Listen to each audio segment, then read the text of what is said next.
way.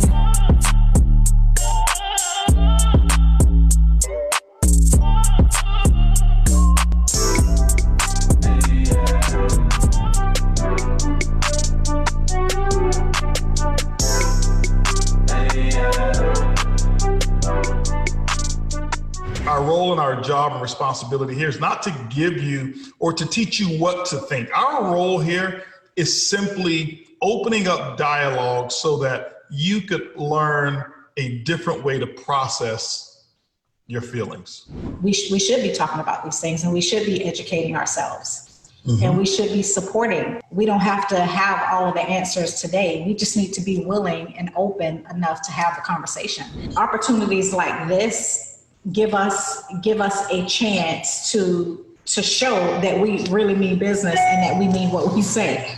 And so in my opinion, if you are someone who's asking what you can do, get on your social media, share your opinions. Talk with your friends, talk with your family members, find out if there are petitions out there in your local communities or even online that you can be a part of to show your support. I want you to have an additional viewpoint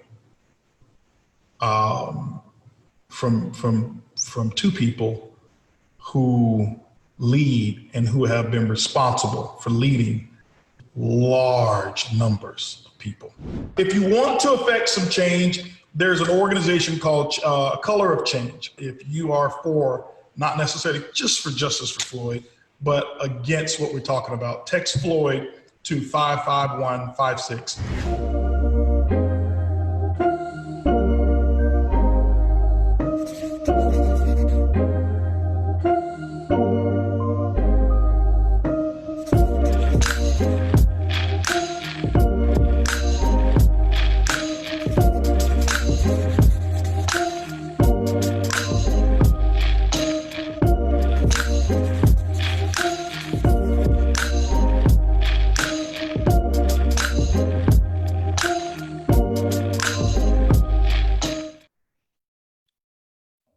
Alrighty. Happy Sunday, everybody. Happy Sunday. How are we doing out there? Happy Sunday. All right. Just want to make sure you can hear us really, really, really good. Good afternoon. Good evening. I know we got a lot of people out there once again on it's a beautiful Sunday here in H-Town. And let me adjust my camera a little bit. Yeah. There we go. It's a little bit better. Yeah, there we go. Beautiful Sunday here in H-Town. And I want to know where you're from. So let us know where you are from. It's kind of what we do at the beginning of each call. If this is your first time on From Our Home to Yours, let us know if it's your first time by just saying first time. And we're glad to see a few people who have actually come back. A lot of people have come back to join us, and which is really good. It's always good to know that you can be live and you can go through a whole hour's call and people actually come back. Yeah, that's true. Yeah. So anyway, let us know if you're here for the very first time. Put first time in there. Let us know, and welcome all of you. I know we've got some that are on Zoom as well, and we also have this being translated every Sunday. We have a translation team that actually takes care of our Latino listeners and viewers that are on as well. And now, just to let you know, if you are going to have questions throughout this session, we want you to get your questions. You may already have questions. Get your questions in the chat.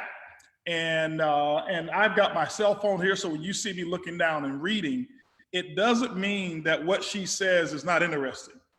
Okay. Yeah, let's make that clear. It just means I have a lot of interesting things to say. It just means I'm checking my text messages and making sure that, there's no phone calls from between the sheets and places like that. Right? No, we are not going there today. All right. So we're gonna keep this cool for Jeff Burris. It says his first time. I'm gonna be a good boy. Okay. And I gotta tell y'all a story though. I did see a receipt. I saw something up in my laundry room from between the sheets. So she's cleared at the moment. Okay, she is cleared at the moment. But welcome. We got several first timers who are on here. Lisa Harris, welcome to the show. Mark this down in your calendar. Carol, first timer. Winston, first timer. mark this down in your calendar. I'll give a little synopsis of what our show is about. Actually, you know what? What? Why don't you tell everybody, tell our first timers why we did the show, what it's all about, and why they should come back next Sunday. Well, they should come back to see me, of course. No, I'm just kidding. I'm just kidding. Well, this is why you don't let me talk. This is why I'm reluctant to give the microphone up. Okay, I'm just saying, this is why I'm reluctant. But anyway, go ahead, tell them why we do this call.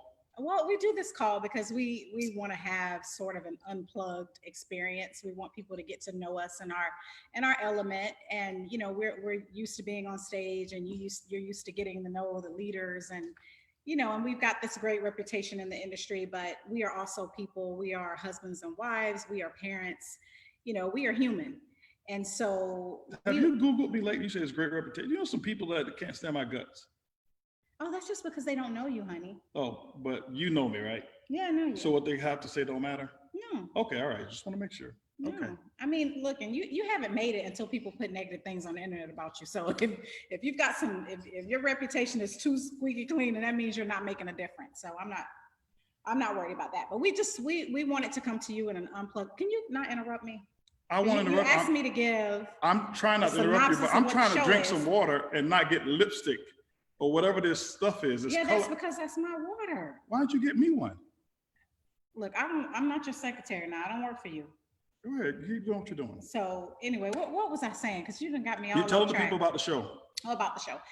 And what was that? What did I say so far?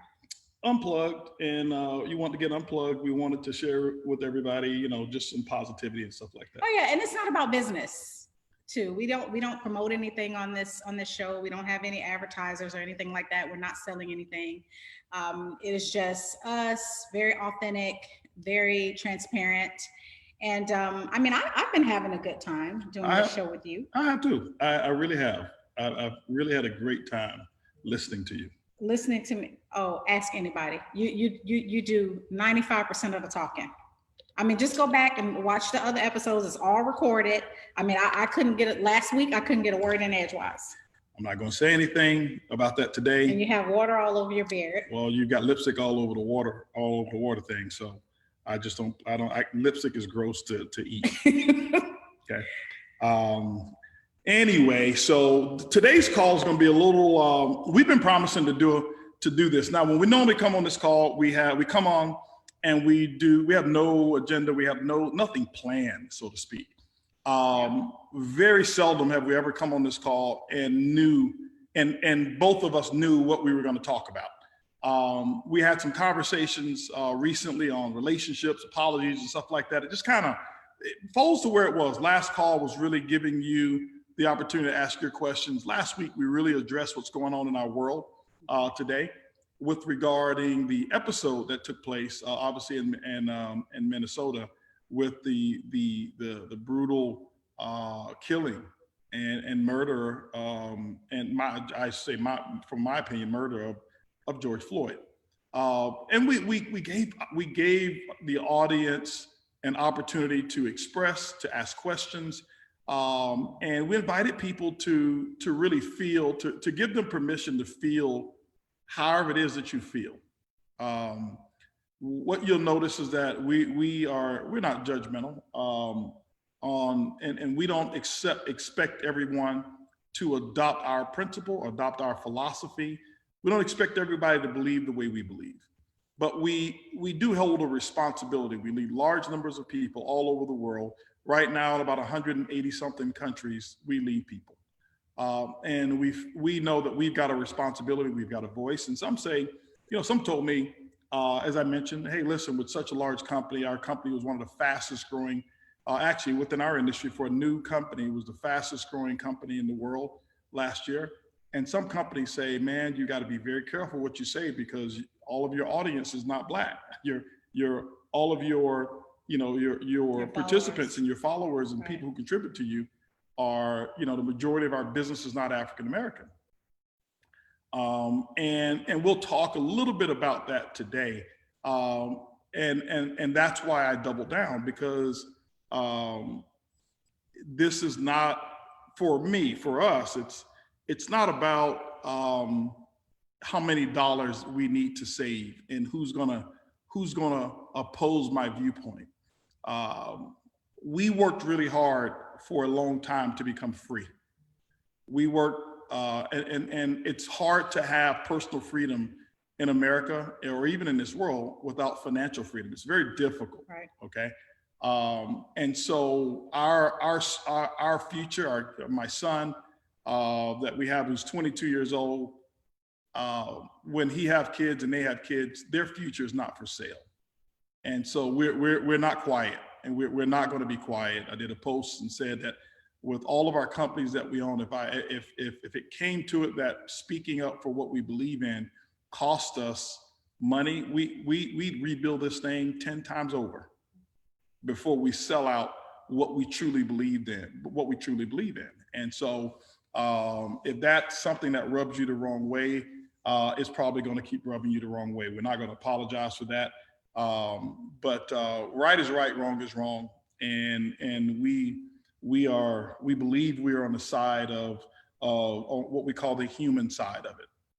And so you may hear some references today about it because as we talk about money matters, we're going to put a little different spin on it today. And it won't just be money from the standpoint of how we normally do things, but we're going to talk about money matters and how you now can play your role. Okay, how you can play your role. This call for us is normally it's normally, educational. It's fun. It's funny. This is what we do. Is how we normally get along. But I know we have some serious matters going on right now, and I can't sit by and say, let me just go with my regular scheduled program. Right. How do you feel about that? Well, and ignore everything that's going on. I think that's a bit insensitive. And we were out to brunch and today, and on the way in the car, we were talking about the difference between all lives matter and Black Lives Matter. And that is a huge dichotomy right now. It's a controversy. Mm-hmm. And I just want to go on record as saying that I agree that all lives matter. The truth is that when we see instances like what happened to George Floyd, some people in America don't believe that all lives matter. That's why we have to make the distinction for Black Lives Matter. We are not saying that we don't stand with other people's rights in this country, that we don't value all human life, because we do. That's crazy. Mm-hmm. We feel that we are Americans and we have certain unalienable rights as Americans, and certain rights also as human beings, and we all should be treated equally. That's the whole point. So I'm a bit confused when I see people make the distinction of, okay, well, it's not just Black Lives Matter, all lives matter, when I think we're in essence saying the same thing. Well, no, we're not saying the same thing because it's not the same thing. It's many who come to grips and are enabled to say Black Lives Matter. They don't necessarily mean that all lives matter. And it's very difficult for them to verbalize those words. Okay, so you're saying that some people don't believe that Black Lives Matter. Well, that's clear. Well, put it this way here. Some people don't believe that a Black life matters just as much. Right. So it's difficult for them to say. They can't even fathom themselves. They can't even making the statement saying it. And right. So the example I gave you today earlier. And we're going to get to these money matters very quickly here today, because this is really important to what we're going to talk about. I gave her an example. I want you to imagine you're at your state fair, and you took your children with you. And you had 6 kids, and you guys are at the state fair, and you're having all kind of fun, eating cotton candy. You're eating popcorn and riding rides and playing games, and it's a wonderful family affair. And you turn around and little Johnny is missing. And you're counting 1, 2, 3, 4, 5. Where's little Johnny? Where is my son? Where is he? And now you're looking around. You've got your husband or your wife, and y'all are looking for little Johnny. And you can't find little Johnny. Your other 5 kids are safe. It's Johnny. And so now the other 5 kids are looking around for little Johnny. Y'all come together and now you say, hey, I am now going to go look for little Johnny. And your kids say, well, Dad, well, what about us? Why aren't you looking for us? Well, I got to go find little Johnny. Why aren't you putting the attention on us? We're standing right here next to you. But see, it's now little Johnny who is in jeopardy, is who in need. Right. And so who matters most, or who should the focus be on at that moment? The one that's in need. I've always told people, what's the most important part of a car? This is before Black Lives Matter was around. And the most important part of a car is the part that is missing. And so the component that is important at this time is the lives of Black citizens right here in the United States. That's where the gap is. And so as we move on, the thing I want everybody to understand is I don't want you to get off focus. You're gonna see all kind of crazy stuff. You're gonna see people bring you statistics, and all statistics most of the time they are warped to hold to one person's philosophy or their side. Or perspective, yeah. Or one person's perspective. You're gonna see things like, they had some little idiotic thing going out there called the George Floyd Challenge. I won't even discuss what it is, but those type of things are designed to take your mind off of what's happening and say, let's focus on this one incident. The same day George Floyd died, there was another man that died as well, who got killed by the police and was unarmed. Or you're gonna hear people say, well, what about this white guy who got killed in South Africa? Or when this happened, where was Black Lives Matter? And what about Black on Black crime? And the last I figured, when Blacks kill Blacks, they arrest them right away, right? Oh, for sure. I've never seen a Black person shoot somebody or kill somebody on videotape and it's still a free person. Right, and we're not saying that that doesn't matter. Right, so Right. Don't get distracted with that stuff. Don't get into verbal battles about that stuff. Right now is a very important moment, and we're gonna talk about economics, because what we're gonna do is we're gonna shift it away from black and white to green and white. Last time I looked at a dollar bill, it was green and white. Right. So we're gonna talk about a different color today. Now, what we're not saying, okay, let's forget about what's happening. No, let's talk about who contributes right now to this movement. Number one, you're gonna have people who are, let's give the list of them. You have people who are victims. Those are gonna be contributors to the movement. You're gonna have your protesters. Those are contributors to the movement. You're gonna have your looters and your rioters. Those are contributors to the movement. So you're gonna have your people who are out there with signs, okay? Those are contributors to the movement. You're also gonna have those who are staged within the movement that are not necessarily for the movement. They engage in negative activity so that we can focus on these distractions. They are an important part of the movement as well. You're also going to have people who are not necessarily out there marching, and you're going to have financiers. They are part of the movement. You're going to have political people who have political influence and can move things from a political perspective. They are a part of the movement as well. And so, and I can go and give you a list on and on and on. And the reason I bring this up is because I had my massage therapist, we were having a discussion, and she was so angry. She was like, and she's an African-American woman, and she's like, I'm so upset with Black Lives Matter because where were they? What happened the last time? And why didn't things change? And I had to explain to her that there's multiple pieces to the pie of change. And I shared with her, don't be upset. don't give up, because Black Lives Matter did exactly what they're supposed to. Their job, their number one job, is not to bring change, it's to bring awareness. This is why you don't know who the face of Black Lives Matters is. Why? You can't kill an individual face. You can't remove them. So what they did is they show up every time something happens. They make it aware. They're well funded. They have people who show up. These marches don't get started because communities just come together. Black Lives Matter does it. And when that happens, their job is done. Now the baton must be handed over to someone else, a list of all the people that I just mentioned, and then they carry it on. And I gave her the example, and I want your opinion on this, and then we'll talk about money matters. I said, when you go to, let's just say, for example, you go to a fast food restaurant and you order a hamburger.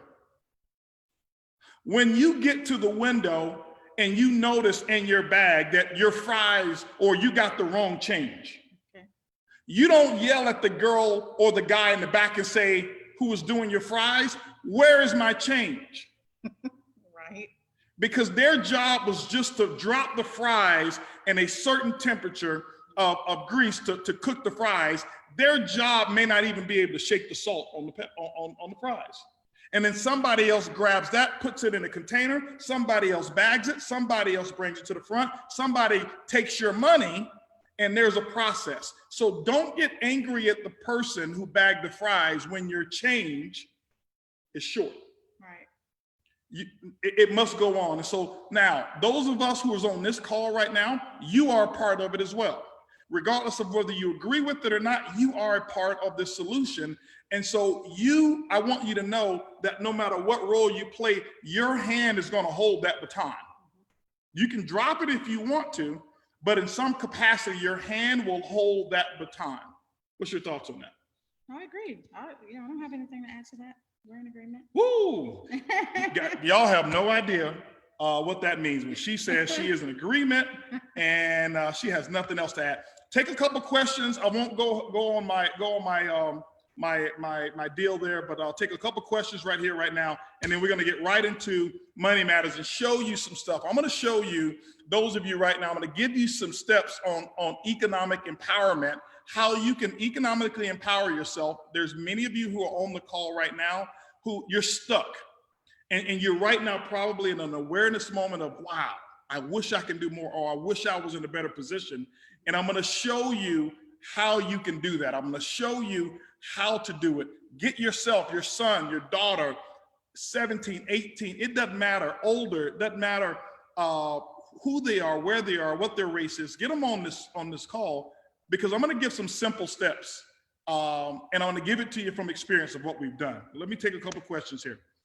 First one says, Zatarsha Barrett says, EB looks amazing as always, and you have done something different with your makeup. Oh, wow.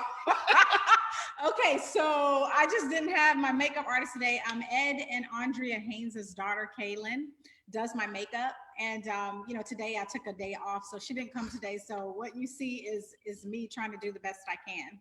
But thank you for saying that. So maybe it's not too bad. You look beautiful. Thank you, honey. Yes.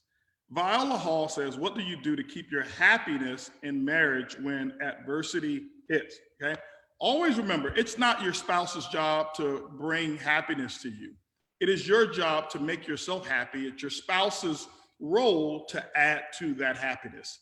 So if I'm sad, she can't make me happy. I've got to find happiness within me. I've got to light the pilot light, and then she can come and pour gasoline on it. So, I have been in this moment. I can tell you guys, it affected me. Right. And I didn't know what was really going on. I am normally very in control of my feelings. Yes. And very little bothers me. And I was a shell of myself this past week and didn't know it. And then I had to realize it. When did you realize it? Because you didn't mention that. Yeah, but no, but I just noticed I was a little edgy. I wasn't sleeping the best, and my thoughts and my dreams when I go to bed, because normally what you think about last is what you dream about. And I would wake up and I just wasn't, I was talking to Ed, I talked to Johnny about it, I talked to Tigray, just happened to talk to Mark. We had conversations about it, and they noticed it too. But it's my job to pop out and bring my own happiness. Right. You know, it is. And it's okay if you're not. I'm always a happy person, but it's okay if you're not. How have you been? I've actually been good most of the time. I mean, you know, this was, you know, it's been rough here lately because we are being bombarded with images that are negative, but that we need to see and accept and come to grips with, because, you know, we've most certainly got to change this world. Our kids deserve that. And so, you know, we are experiencing a new normal on so many levels. And most of it is good. I feel like all things work together for good, but there's still an adjustment that we have to make. We're still going to restaurants. Things aren't back to normal. You know, we're just trying to buy basic things, and, you know, businesses are closing. I mean, it's just, you know, people are hurting right now, and hurting financially, hurting emotionally. And I don't know, it does get to me sometimes too. I'm not gonna lie about that. It's difficult, but, you know, we've been on a personal growth track for so long, and we actually have some really great tools, and we know how to manage and how to snap out of it. And so I'm grateful for that, but it's been rough sometimes. Mm-hmm. I'm gonna answer a question that I just read. Okay. And I'll answer this one here, and we'll go into some other stuff. Okay. I think it's Leona RT says, so do you believe it's better that there isn't one main leader of these protests like Malcolm X, and I don't see the rest of it, but Malcolm X and whoever else? Yes, I do. You know, if you start looking back, you know, at the 60s and what took place in the 60s, there were a couple of identifiable leaders that you had. Maybe, you know, two that we talk about a whole lot, but you also have to remember how we're educated in our school system, the exclusion of other leaders as well. There were probably 5, 6, 7 main focal point large leaders at that time. And there were more leaders, but I'm talking about focal point leaders that we had. And if you look now in 2020, 60 years later, if we had the same, that means that there's no progress. If I want you to imagine your family having a net worth of $100,000 in the 60s, and in 2020, your family has a net worth of $100,000. It's no progress, not at all, okay? For more reasons than just progress, I think it's better now because technology has allowed each individual person to have a voice. The way media operates today is completely different. Social media rules, so everything can't be edited out the way it was before. People have to understand that Martin Luther King Jr. was a hated man during the time of the civil rights movement. We love him now. He was a hated man. Muhammad Ali that I'm wearing on my shirt, he was not beloved during the time that he opposed the Vietnam War and stood up for civil liberties. They hated him. Love him now. They hated him. And so so now what happens is you can't pinpoint and shut a leader down. When you look at how people were divided before, even specifically from a slave perspective, they take the leader and they do harm to the leader to show you what would happen to you. And that brought about fear. And this is how you can control a large body of people, okay? And this is why the mind is so powerful and how people were subjugated to abuse, because, man, did that to my leader, look what he'd do to me. Look what he'd do to my family. And I just, my courage and it dwindles and my fear expands. Well, what you gonna do now? You're gonna take everybody's cell phone? You're gonna take everybody's voice? You're gonna kill everybody? Can't do it. And so this is why I think the world has become emboldened. Not only African Americans, but people of all perspectives and races, specifically, I'll say white America, has really come to grips now because there is no person that they're following. Yeah, because the movement is bigger than a person. People are human. So in as much as that's true, it's easy for me when there is a face of a movement or of change for me to attack that person's character and tear them down and judge them.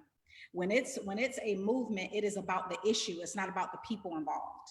And so to answer your question, yes, I think that it is better that we make it faceless, that we make it about the movement and not attached to a specific person.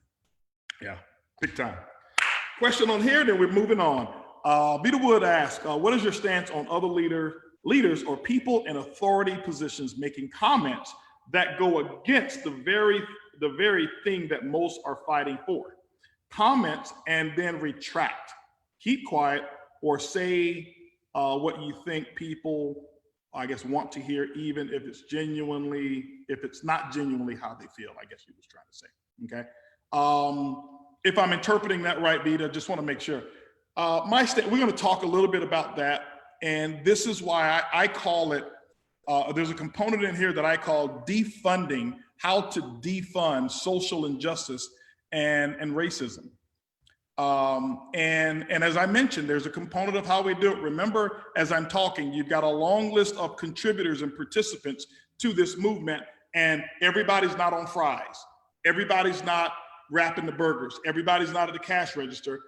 There's a long succession of it, and each person has a part, a role to play. Okay, but I take a strong stance on it, and what she and I have done is we have taken an active role and now being very conscious and taking action on those that we have lent our support financially, emotionally, and when we find that they want to hide behind their dollars, that's a stance that you're taking. That silence is a stance to me. I don't stand for it. You don't get my vote, you don't get our vote. So we have unfollowed. Is that gonna hurt them if we just unfollow? No. But if enough people understand, because see, I won't use, tell you, my perspective. I mean, I'll give you my perspective, but I want you to use your own personal judgment. But there's some people that I'm very disappointed in because they post every single day.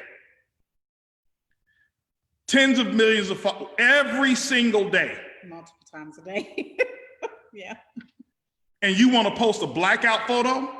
Listen, I probably have got lizards outside who can post a blackout. It doesn't take anything to post a blackout. And I'm looking for evidence because I want to believe. I'm looking for evidence that your main cause is not your audience that you believe who's predominantly white, so you can't take a stance. You don't get my vote. We're looking at where we put our resources, and we want to see active. We're going to talk about that, where we put our money. Our money makes a difference. I want you to know, every dollar that you have in the bank, the federal government allows the bank to borrow $10 for every dollar that you have in the bank.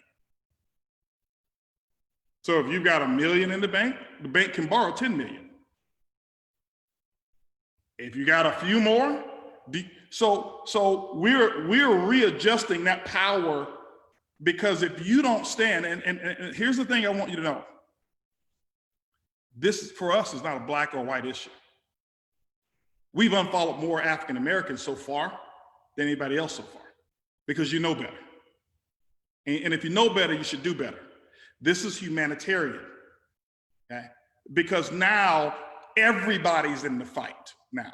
And so, silence and just making a post of just I'm included. No, bro. So I guess you actions. So how do you feel about people who make the wrong statements or comments, right, insensitive comments, irresponsible comments, derogatory comments even, and then come back and retract it?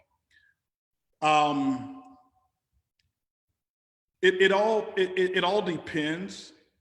But my personal feeling is most people, from the abundance of the heart, the fingers type. I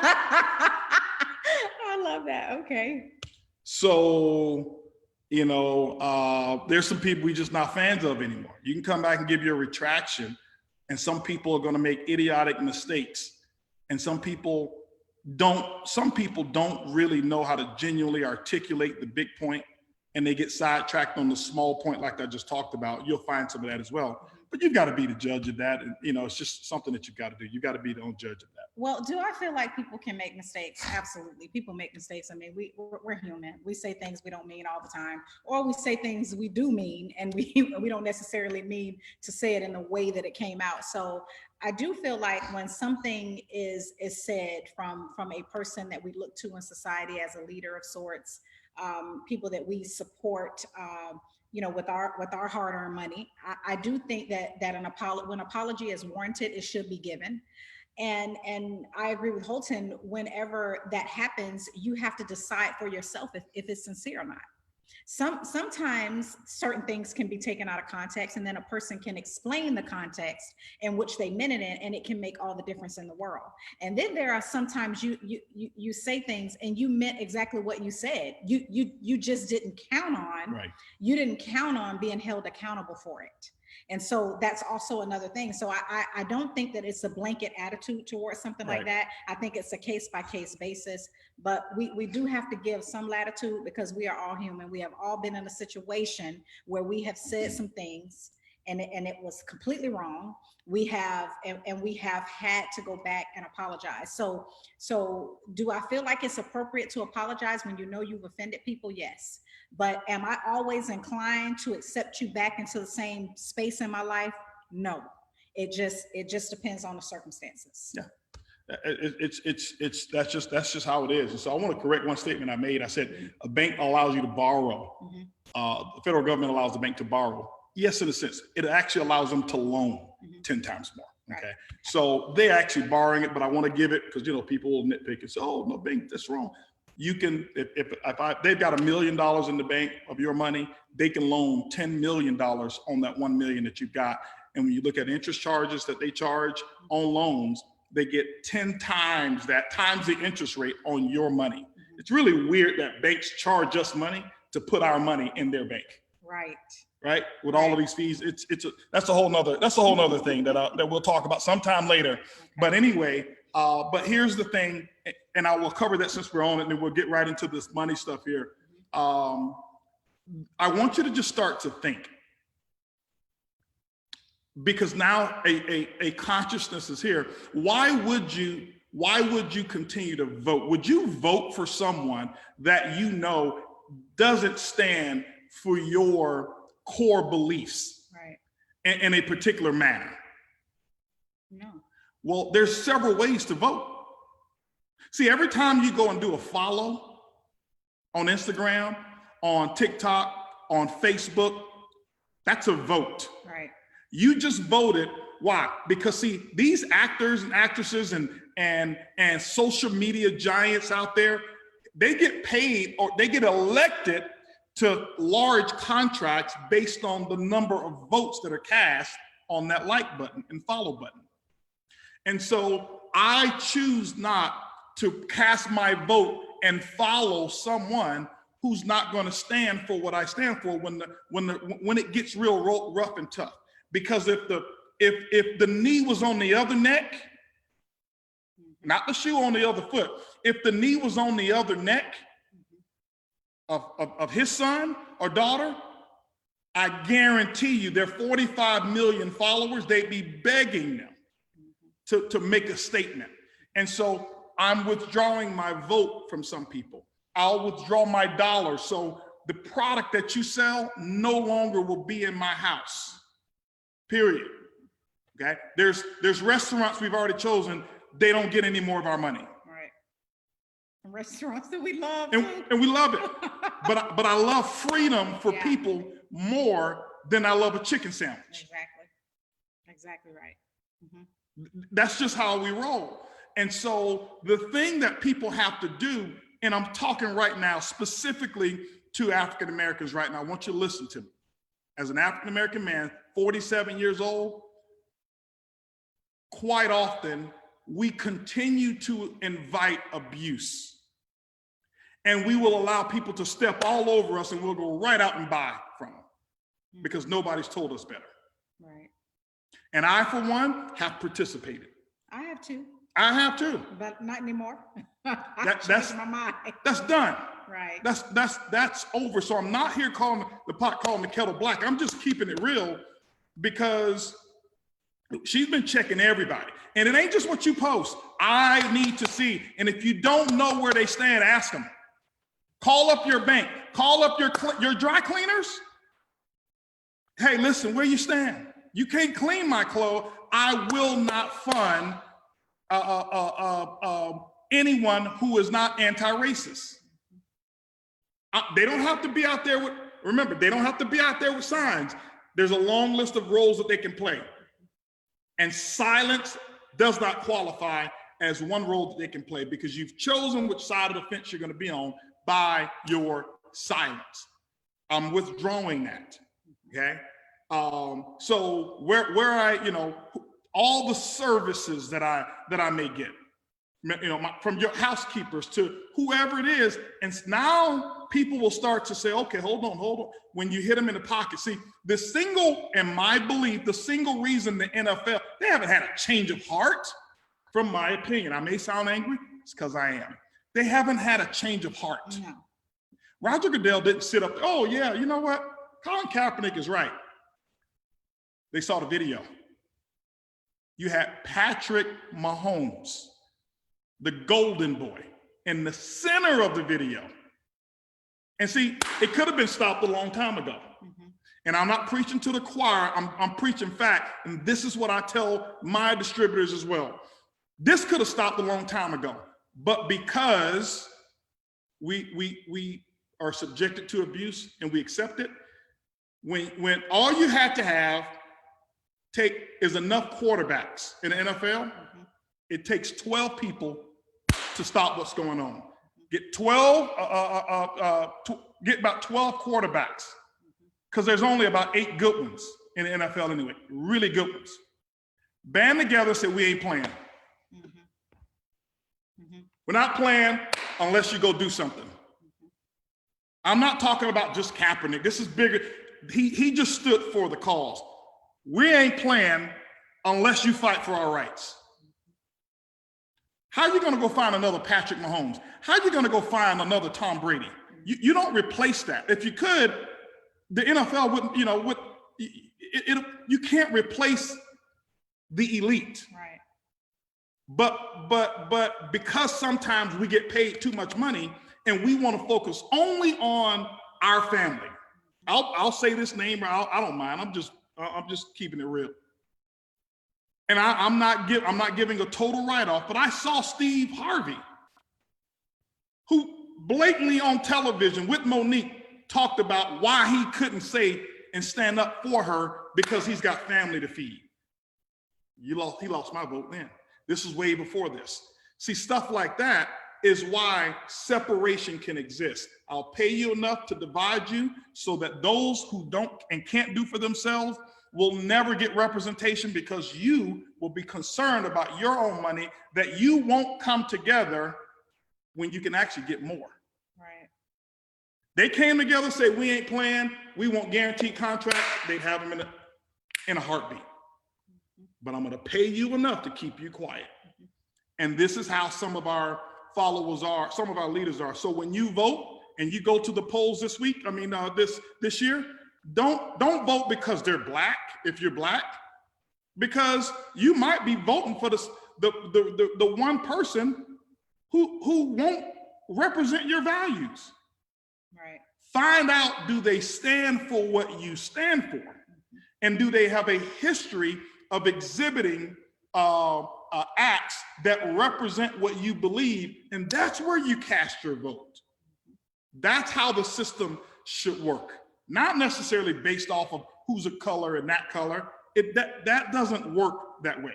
But anyway, let's get on to money matters. Yeah, because you're out of time. Yeah, because I'll be out of time. Y'all don't get me fired up over here, right? You know, I got Muhammad Ali on my shirt too. I'm telling y'all, I might throw a punch at this camera over here, right? So anyway, where were we? Money matters. Let's talk about money matters. Okay, now, so what I want to talk about now, I want to give you some strategies. Obviously, now we've already blown out the hour. So if you're expecting 1 hour, it's not going to happen. I'm not going to do everything in 15 minutes, okay? Mm-hmm. But what I want you to learn, I want to give you a statement. I want you to stop trying to be a good manager of money. Oh, be a good manager?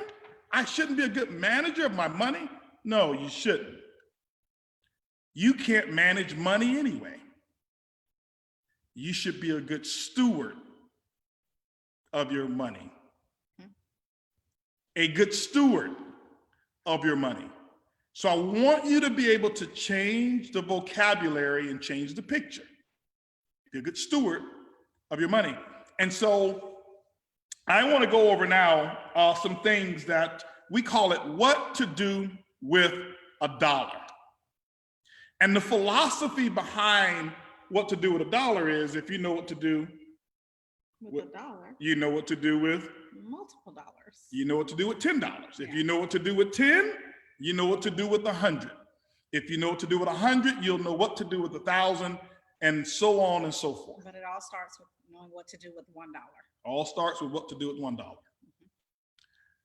I want to give you an example of the differences of money flow and habits of the rich and the not rich.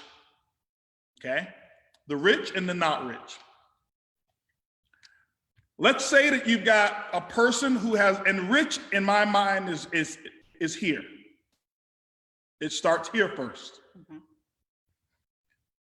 You have two people who make $100,000 a year. One is rich, one is poor, but they both make $100,000 a year. Let me share with you what the poor does with their money. The very first thing that the poor does with their money, the $100,000, is they pay taxes. $100,000 a year, $8,333,000 per month. If you live in Texas, you're going to get about 37% of that money that's going to go to the IRS. If you live in California, you're going to have another about 47% of that money go to the IRS or for state taxes. And so you don't own any of that money. It's already gone in taxes. Why? Because typically from the poor thinking person eternally earns money from wages. So the tax system has been designed that it's been designed for entrepreneurs. It was never designed for the working woman, for the working man, and it never will be. You have to understand the source of how something was created to see, how do I make it work for me? No different than systematic racism. I'm blending all of it in. Right now, it's working perfectly. The system works perfectly from the founding fathers who created it. It's supposed to work the way that it is now, because why would I design something that does not work in my benefit? Okay, so the same thing right now with money. So when you get paid, they pay taxes first. The second thing that they do after they pay taxes, okay, second thing they do after they pay taxes is that they're going to go out and take care of their expenses second. Bills. Taxes first, Bills second. bills second. After bills are paid, the third thing that they're going to do is they're going to have leisure purchases third. And fun. Leisure and fun. Leisure and fun. Partying, eating out. There's nothing wrong with that. But I'm just giving you the order. The fourth thing that they're going to do is that they're going to, if something is left over, they're going to save.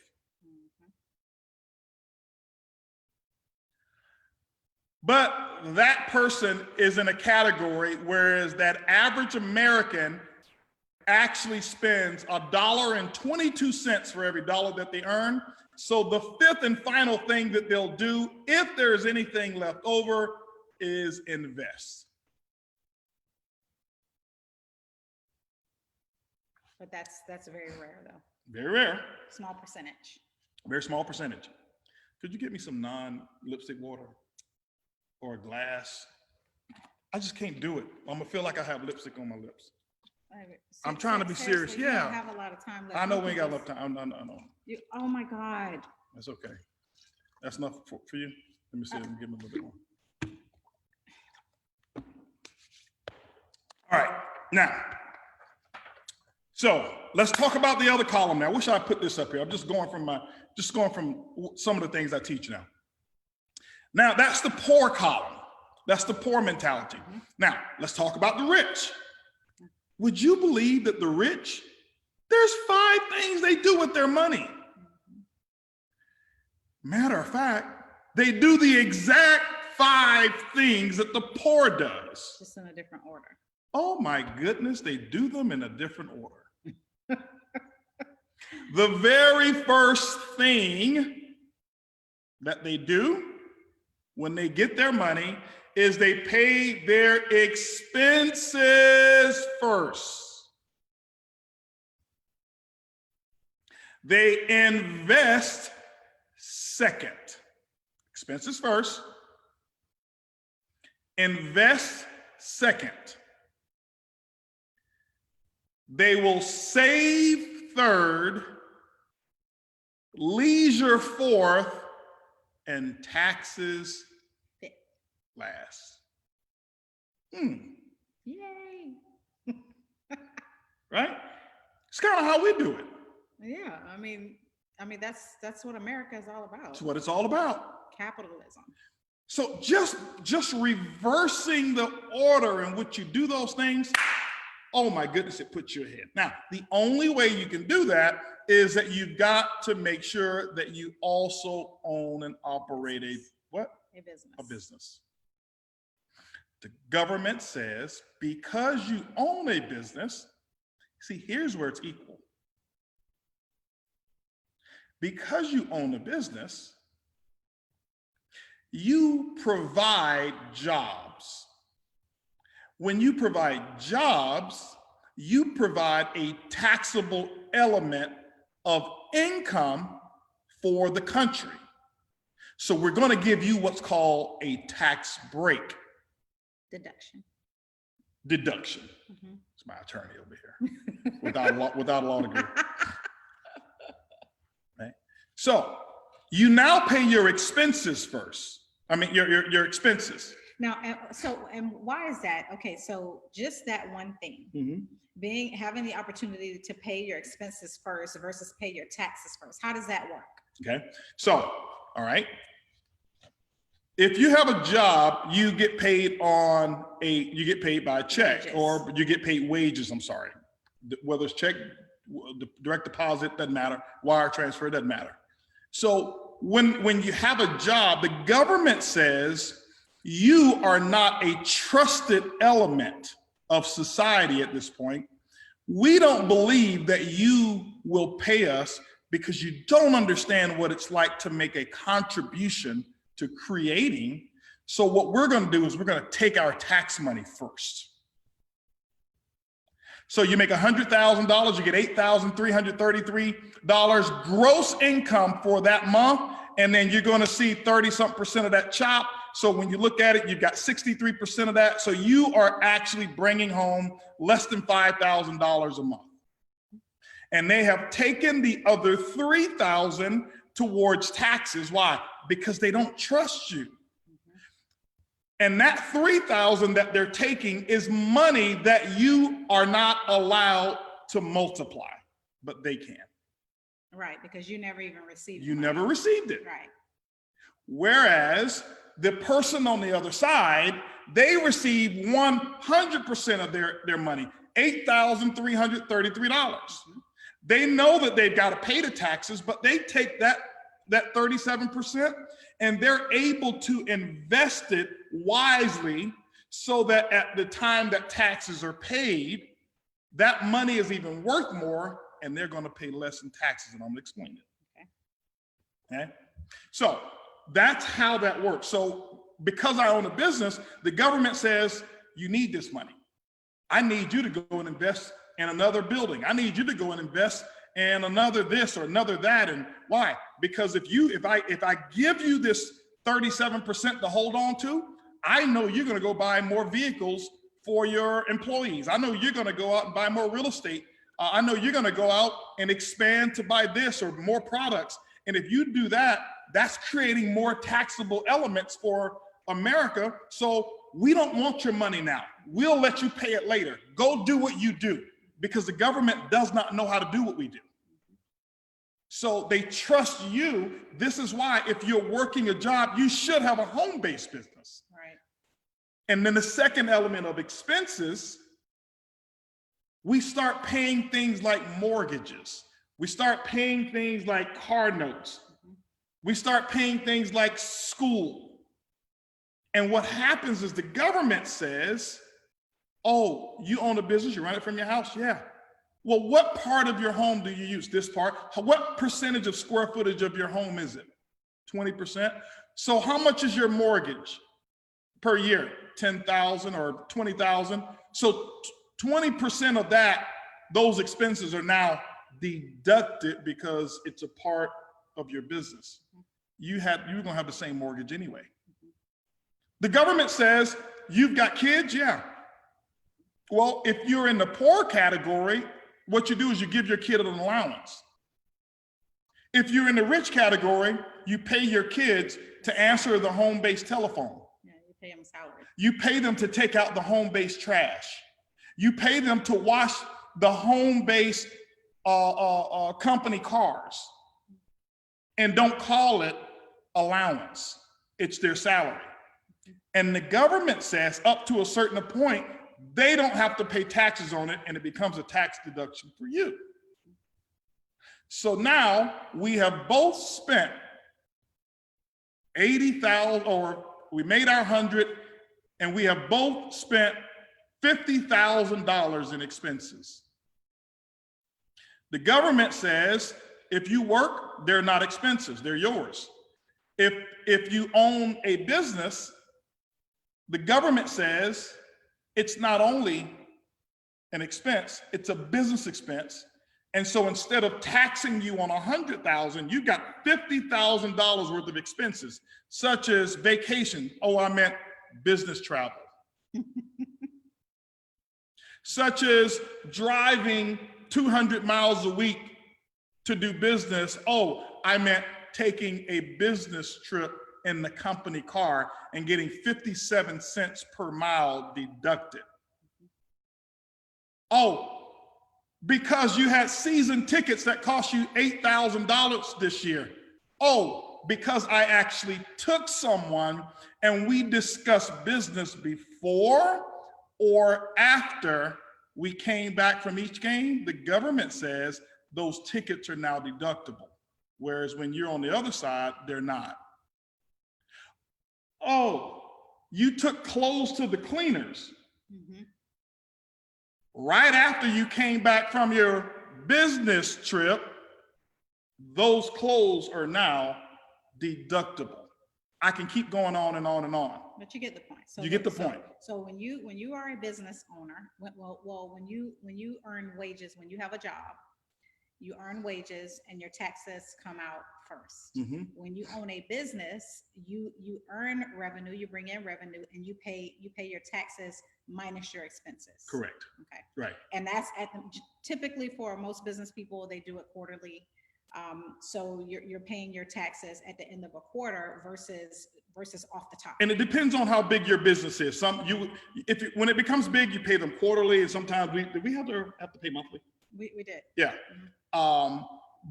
But when but many times you can pay at the end of the year. And so you've got time to turn that money over and make it work for you and end up paying less on the income and generate more income. And so when you do that, when everybody in your household operates on the poor side, and I say poor I'm not calling you poor just because we're not talking about a person making $100,000 a year poor. I'm talking about the categories of which they classify a thought process of the ways that you use money. If everyone in your house is on this side, there's no progress. If everyone in your household is on the other side, it's tremendous progress that you can make. So that's the first thing that I want you to get. Then what do I do with the dollar? So let's talk about that. Okay. So Mark, I want you to put up on the screen, and I want you to we're going to talk about 6 different buckets. And see, this is now how you can become economically empowered so that you can now make moves and you are able to defund racism. You're able to defund, social injustices and many things like that. You're able to defund them because now you're in control of the money. Okay, and that's what we're talking about, you being in control of the money. So Mark, let's see if, there we go. Who is that gentleman on the $1 bill? I love you got your own money. Listen, when I say the boy got his own money, I mean the boy's got his own money, right? Oh, that's funny. All right, now, so here we go. So let's talk about what to do with the dollar. Do not try to go out and spend this. It's not real money. Hey, don't be saying it's not real money. It's valuable, okay? You just this is right here is something you keep, all right? So don't go out, try to spend this and say, hey, listen, I was talking to the man got his own money, and no, don't do that, all right? But anyway, so here we go. I love teaching this stuff. So let's talk about this. No, we're already at 5. We're at 5:03. With 5. So what, you trying to shut me down? No, I'm not trying to shut you down. I'm just making you aware of the time, honey. The people need to know what to do I know, with the but dollar. you get a little long-winded. We said we're gonna be long today. Okay, all right. Well, We didn't say no hour talk today. If they gotta go, I understand, we respect, they gotta go. But today, I got time. Okay. You know what you tell, when you getting somebody together, what you say? I got time. I got time today, right? Right. Okay. So I gotta equip my people today, right? Everybody who's on here, all right? So here's what we do. And I'm gonna explain these here. And I want you to imagine that you've got 6 buckets, okay? You wanna go into this right now, or you want to start off with the 6 bucket part, or you want me to talk about it right? No, yeah, go ahead. Okay, so you got 6 buckets. And whenever you get money, I want you to imagine these buckets and the percentages that you have. And so these buckets could actually be separate bank accounts. If you need that to be disciplined, okay, then you do that. And I've had people to go set up 6 different bank accounts. And we've been teaching this for a long time. Yeah. Tell the inspiration of why we taught it. Well, I don't know, about 12 years ago, when we were in a previous company. And, Holton and I had our financial problems very young in life. So about 22 was when we bought our first home, right? Yeah, yes. And maybe about 25, 26 was when we lost our furniture company, right? Right. Okay, and so we got our car repossessed and was almost going through foreclosure. Right. So we started making money, a lot of money, our first wave of money. And during that time, we were going to be transitioning from another company. We had been in there for a while, and we noticed that a large part of our organization started losing things because they couldn't even go 30 days without income before they couldn't pay their mortgage or their car payments. Now, because of the experiences that we'd had early on, we were very good stewards of our money. We it only took one time for somebody to come pick my car up for me to realize, okay, this is not how I want to live my life. So we don't actually buy things we can't afford. And that has been the philosophy for a long time. What we didn't understand is that as leaders, it was our responsibility to teach these philosophies. We were living it, but we weren't teaching it. And I can remember one of the times that I actually lost my dream. And I talk about this in my book. And I can remember I was on the floor, having a nervous breakdown. And part of it was because so many people in our organization were just going through financial hardships. And I honestly felt responsible. Now, I'm much older and wiser now. I know I can't carry everyone's, issues on my back, but I asked him to make me a promise that from that day forward, that we would do our job of teaching these philosophies. Now, whether or not people follow them it's up to them. But once we have done our organization due diligence and the respect and consideration that they deserve by teaching these philosophies, I'm okay with what happens next. So that's why we started it. Yep. And we also we also had people who before would go out and spend a lot of money because they saw us spend a lot of money, but it's not equal. Yeah, we're not making the same amount. We're not only making the same amount, but we were making what we were making for a lot longer period of time. Mm-hmm. And so you can't skip from A to J. You gotta go B, you gotta do your ABCs of wealth. And we were operating letter by letter, and they were trying to skip. And we said, because they saw us go out and buy a Rolls Royce, and they're thinking, okay, I need a luxury car. And so there's ways that you can do that. And I'm going to talk to you about how I bought my Rolls Royce. I'm going to give you that example. I'm proud of how I bought my first Rolls Royce, and I paid less for my Rolls Royce than many of you who probably have a used BMW because of what I'm about to show you right now. So put it back on the screen, Mark, and let's go through it. And then we'll take a few questions afterwards. This is a special call today, so it's a little longer. Now, so let's talk about these buckets. One of the first things I want you to do with your money, okay? One of the first things I want you to do is I want you to start what's called a U account. A U account. And the U account is pay yourself. And some of you are guilty at that. If you feel guilty, talk to her. She is excellent. Wait, what? Yeah, you. I know you are not pointing fingers. You don't have no problems talking about where's my check, where's my money. Well, I still hadn't got my debit card, but that's for another show. So you pay you first. Why? It builds confidence. It builds self-esteem. Right. You know how right now, if I ask most of you, what'd you do, with the money from your first job or your last job or your first check from your last job? Paid bills. And so we get into this habit of paying bills, and you send more money to Bill than you do to you. Right. And Bill is so excited, and Bill takes care of his family better than you take care of your family. So let's swap that around. Mm-hmm. Okay, you can put it back up. Pay you first. So 10 to 30%, I appreciate it, Mark, putting it on me, but 10 to 30%, okay, is what we're talking about. 10 to 30. Now, how do you, I see that there is a scale there. So how do you determine? There we go. Here's the scale. 10 to 30%, pay it back to you. Some of you are going to freak out right now. Well, I can't make it on what I've got now. How do I pay me 30%? This is where you want to get to. And I say 10 to 30 as a gauge. You're going to see these numbers. They've got some variable ranges there. So start off, if it's only 5% you can do now, pay you.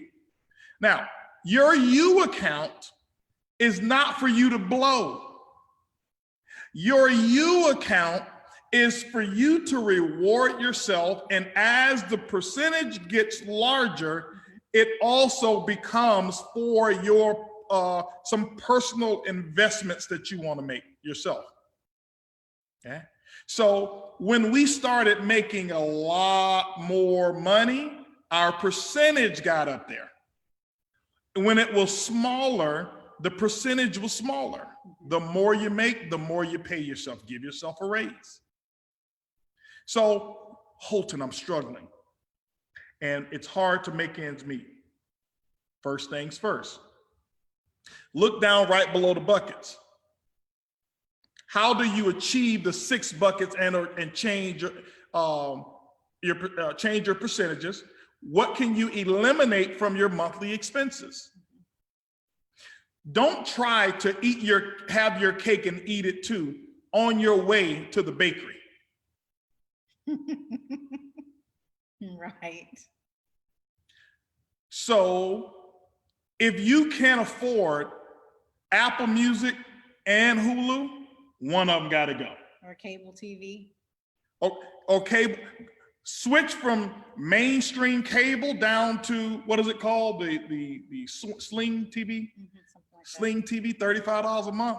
I'm thinking about dropping down too. I need to save that little $200. Our bill's too much. Drop it down. If you're eating out, cook your food. This requires effort. Okay. But so does being broke. Right. Being broke it takes a lot of effort to sit on the sidelines wanting to make a donation to bring about change. And I don't have the money to do it.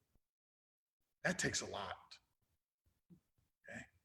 And so you'll be so glad that you did some of these things. How can you increase your income by 10% to 15% per quarter? What can you do to increase? Develop a plan to eliminate debt, especially consumer debt. Credit cards are the worst. Credit cards are the worst. So start with making phone calls. I took a group of people, I showed them how to do it. It's simple. Get on the phone today. When you get off this call today your credit card company and say, listen, I need to renegotiate my rate or I'm about to leave. I'm gonna take my debt somewhere else. And if you've been paying on time, they're gonna say, ho. We've been making 18% a month off of you, 18%. You are a good customer. We don't wanna send you down there. I tell you what, we'll cut it in half. Just try me. Try me. It's a phone. Now, if you paying them when you get ready, they're glad to get rid of you. Okay? So do things like that. Call and renegotiate. Call your cable company. Hey, listen, right now, I got all of these channels. I'm paying $200 and something a month. I watch 6 channels a month. I notice, and I'm paying $250. I'm leaving. Oh, ho.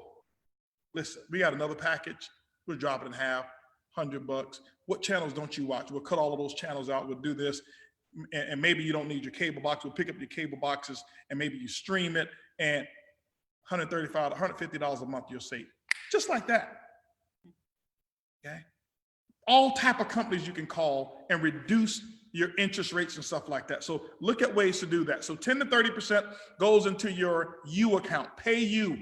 Start off small. When you get paid out of your business, pick a goal, choose a goal. What is it that I'm going to reward myself with? Why? What gets rewarded gets repeated. When you get on the other side and own a business, you're going to, I never forget, my first thing that I wanted, I bought myself a Mont Blanc pen. You lost that pen, didn't you? I lost several of them. Don't buy me a Mont Blanc pen. It's going to get, it's going to get lost. That's a bad gift to give HB. I still have one though. I won't use it because I know I'm gonna lose it. So that was my first gift. The second one, I wanted a shirt with cufflinks on it, custom-made shirt. I remember that. Remember that? Yes, I went back. Why? I needed evidence that what I was doing was working. See, there was something psychological about my connection of looking at my Mont Blanc pen, write a check or take notes, because I knew my profits paid for that. Right. I wear that same one shirt that had cufflinks and I had my logo insignia on there, and I would wear that shirt and 3 times a week. Why? I'm collecting evidence. And guess what? I put my pen in my pocket. I've got 2 pieces of evidence I'm collecting along the way. At some point, you're going to collect enough evidence that you're going to charge yourself guilty of becoming wealthy. But some of you right now, you're completely innocent because there's no evidence that you nor anyone can collect about your journey to wealth. What are you about to say? So what do you say to that person that says, I'm doing delayed gratification.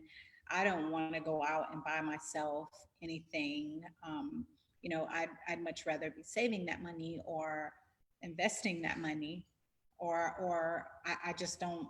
I don't have it. I don't have it right now. I don't have any money that I can at least put 10% aside. Okay. Well, start at 5%. Do something. Reward yourself. You pay everybody else. It's the principle. Stop treating everybody else better than you treat yourself. Stop it. Today, stop it. I'm not saying don't pay your bills on time. Pay them on time. Pay you on time too. And it will become a habit. And so when I'm inspired by increase, guess what I do? I have enough evidence to know that I go out there and perform. I got enough evidence that I'm collecting. This bracelet here is a result of hard work. This bracelet here, it was paid with my profits. This shirt here is paid for with my profits. Okay? This haircut is paid for with my profits. I did it so long that I no longer have income that comes from a job. Everything comes from my profits now. And it's about a mentality. I love what you said, that we have to adjust the way that we are thinking about money and how we approach the conversation about money. Right. That there are habits and patterns that wealthy people have, and there are habits and patterns that poor people have. And if we want to go from one side to the other, we've got to adapt the right philosophy. Mm-hmm. Because most people don't have a money problem, they have a philosophy problem. Yes, they have a steward problem. Yes. The other thing, what do you say to that person? Because we're talking about this 10 to 30%. So mm-hmm. What do you say to this person that spends all of their money on things? They have nothing left. Well, they have nothing left. You've got to become more disciplined, and you may need to have an accountability partner. And whereas you may earn the money and you say, here, I want you to help me become a better steward. Here is my plan. You make sure that the plan goes into play. It's like that with working out. Some people won't work out and treat their body right if they don't have somebody who's going to knock on that door, get them up, or at the gym, that person's going to make sure that they go through every exercise. How you do anything is how you do everything. It's our philosophy. So 10 to 30%, the more money you make, it becomes larger. So what was my 30%? I start putting money away, and I'll talk to you about it in a minute. Let me get through the buckets, and I want to give you one little quick thing to do on how to go ahead and apply this immediately this year, and you will start seeing evidence collected of being on the money, the wealth trail. You can see that in 2020. You can see it between 2020 and 2021. And I promise you it works. It's simple. There's no secrets.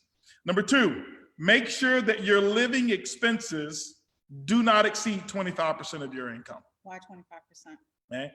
Because it means that you're living above your means.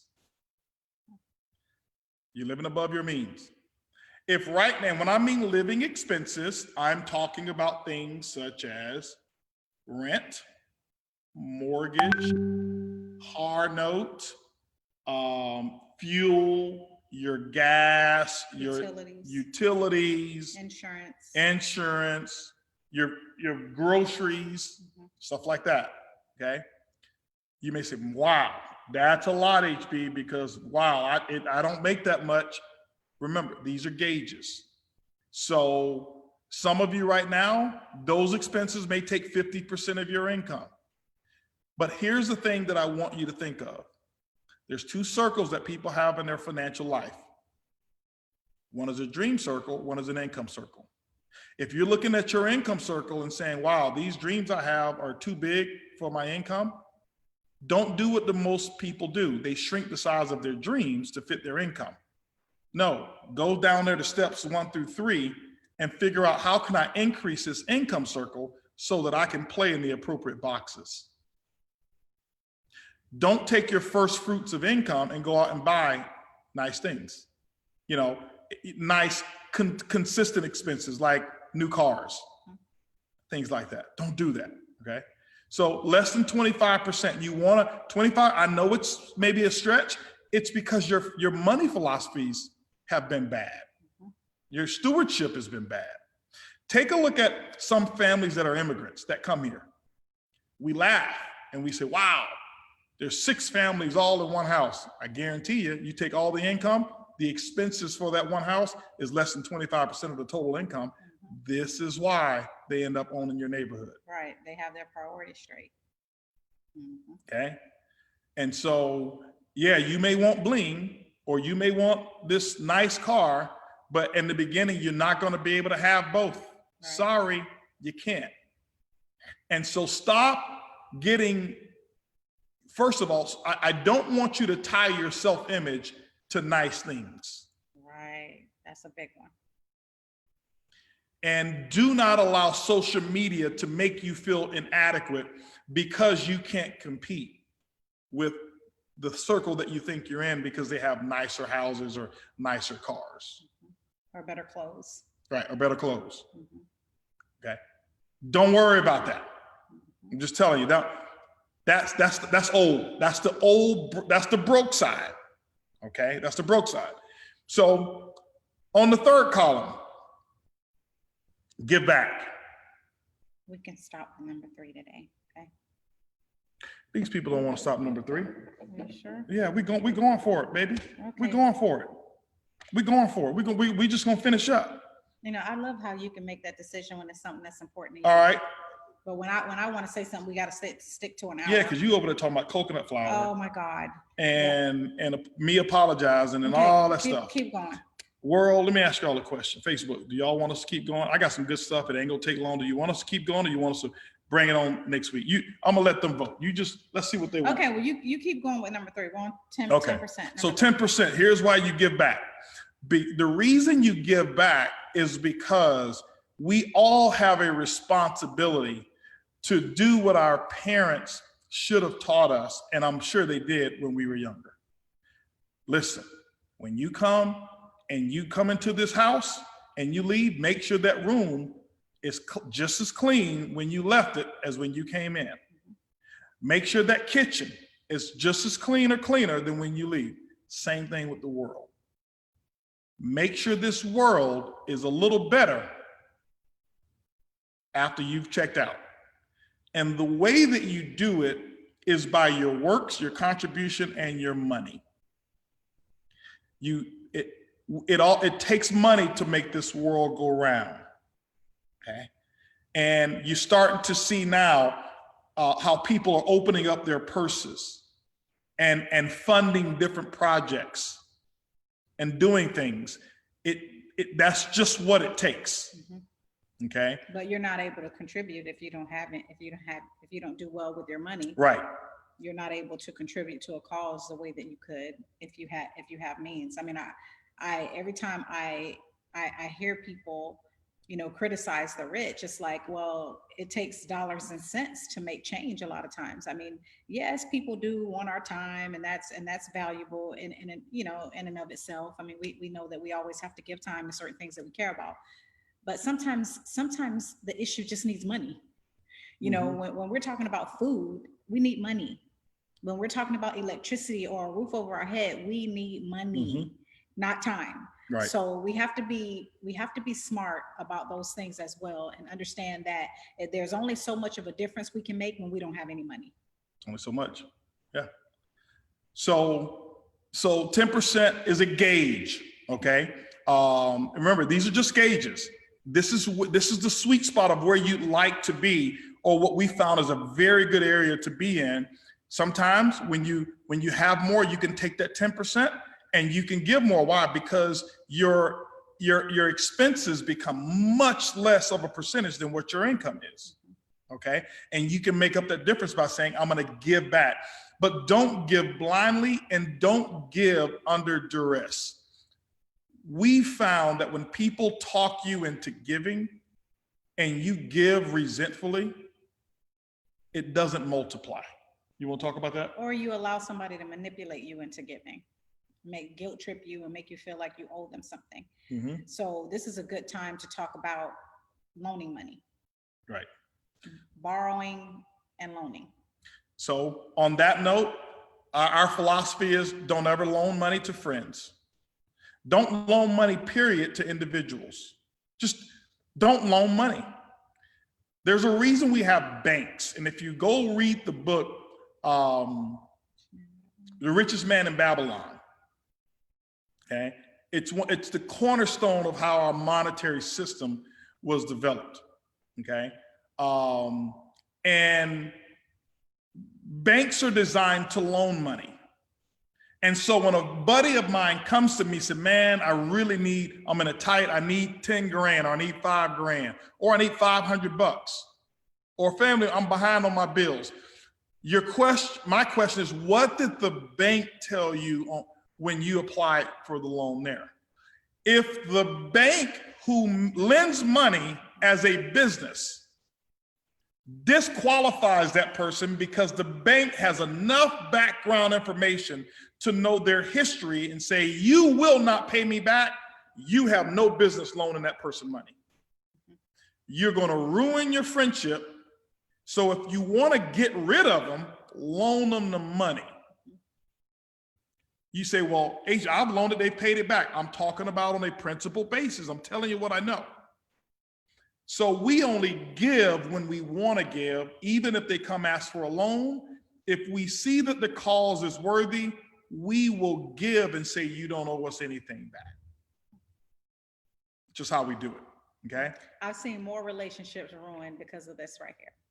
Because if I loan money that I already don't have to loan to someone who says, oh, I'm in need right now, I'll give it back to you on the 15th when by the time your mortgage needs to be paid or your car note needs to be paid, and then they are unable to pay you. So now you're both in a financial situation because you loaned money that you didn't have to give to someone else who was in need, and now you're both screwed up financially. That has ruined more relationships. And I just decided a long time ago that my relationships was worth more to me than money. And so if I couldn't give it, if it couldn't leave my hands and me not ever worry about it, I won't loan it. I won't loan it unless I have it to give, because I don't want this friction. I don't want this uneasiness and this tension in the air when I see the people that I love because they loan money that they couldn't pay back. And I'll tell you this right here, psychologically and emotionally, the person who borrows the money from you, they're normally in their heart very resentful that you were even in the position to loan them money and that they needed it from you. I'm telling you what I know. Sounds crazy, but it's true. The more you do, the people you do the most for are the ones who's gonna bite you in the ass. I said like, I'm just telling you the truth. Oh my God, you cursed me. Ass not a word, they can use it in the Bible. So I don't think they use that word in the Bible. When last time you read about it? You listen, keep going, Alton. Anyway, I'm just saying they're gonna get you. Next, so let's go back here. Savings. HB, why is savings the smallest percentage? Here's why. Who do you know who saved their way to becoming rich? Saving money doesn't multiply. Investing money multiplies. But I want you to save so that you have your war chest. Save so that you have, some money so that when hard times come. So if you're making $100,000, save $20,000. You're saving $10,000 a year over a period of year. That's your savings, and that's the save. And your savings is not to be negotiated and going back in. And I'm gonna take some out of savings, and I'm gonna put it back in. No, that's not savings account. That's not really saving. Sure. It's not saving. You got to be disciplined with this. I'm telling you, do this stuff, you're going to realize how simple it is to develop wealth. Mm-hmm. You don't have to earn a lot of money to be rich. Mm-hmm. You don't. It helps. It's even better when you earn a lot. Right. You don't have to. Okay. Now, let's go to number 5, which is important. I want to talk to you about this. 20% investing. 20% investing. When you invest, I want to share something with you. Never invest in things that you don't know about. Never allow someone to talk you into an investment. The best investment you can ever make is not making a bad one. I love that. Okay. And so just like we don't give unintelligently, we don't invest unintelligently. One of the best investments that you can make from the beginning after not making a bad one is in yourself, into your own personal education of how money works. Invest in you first. Right. Because typically when you start the road to investing, you're not investing in businesses or projects. You're really investing in the person who's leading it. Mm-hmm. We have a saying, don't bet on the horse, bet on the jockey. That's typically how you want to look at it, okay? And so, from an investing standpoint, you've got to become savvy at the basics and the foundation of whatever it is that you're investing in. And I'm going to go ahead and give you a little tip now. I'm going to throw it in right now. I'll show you right now, if you're willing to be disciplined. I'm talking to those right now who feel they don't make a lot of money. Here's what I'd like for you to do. Whatever your eat out budget is, cut it in half right now. If you want to get rich, you want to be wealthy, cut it in half. Just cut it in half, okay? Well, I don't eat a lot. Cut it in half. Mm-hmm. Cut your entertainment budget in half right now, okay? You're even some of your home entertainment. What can you do with it? Is it important to have Hulu and Netflix and Amazon Prime? Is that important? Could you get rid of all but one? Is it important to have Spotify, to have Apple Music, and to have Tidal and Pandora? Could you just get the free Pandora account? Would that work? Just while you're working on getting rich. Because this is why I don't take people's excuses about I don't have money. Yes, you do. You're a bad steward of what you have. So let's say this here. Let's say that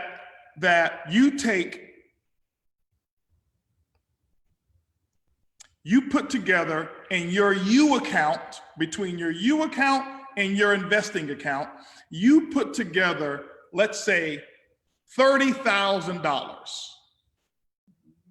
okay. Okay, because remember, your U account is also for personal investing. And you want to get on the other side of wealth? You take 30 grand.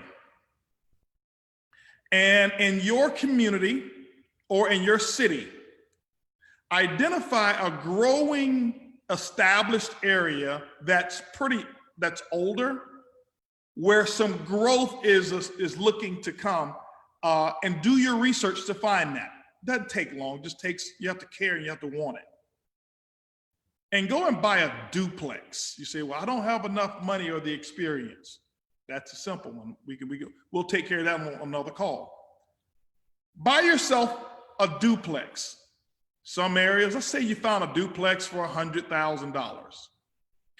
Now, I'm speaking Houston numbers, and I'm speaking probably, Tampa numbers in some areas. I'm speaking Atlanta numbers. That's not going to happen in California. It's not going to happen in New York. But relatively, you know what I mean. The beauty of real estate, and I'm not giving you a real estate course. I'm giving you a course on how to do things to put yourself in a better position. The beauty of it is you don't need the $100,000 to get a $100,000 house or duplex. You move out of where you are right now and you move into your duplex and you buy it in a pretty decent established going neighborhood. You buy it the right way. You move in one side, you've put $30,000 down.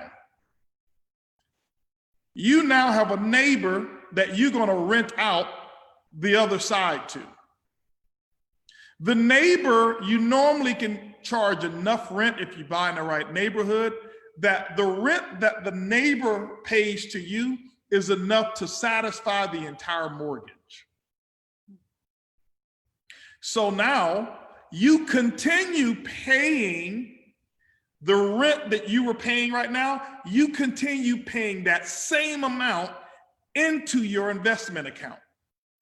Do not live rent-free to even yourself. Charge yourself, okay?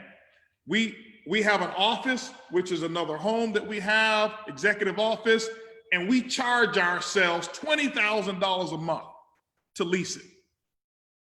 We'd be paying, everywhere else we were gonna go, it was more than that. We don't say, oh, we own it, it's free. No, we run a business. You're now thinking like a businesswoman, businessman.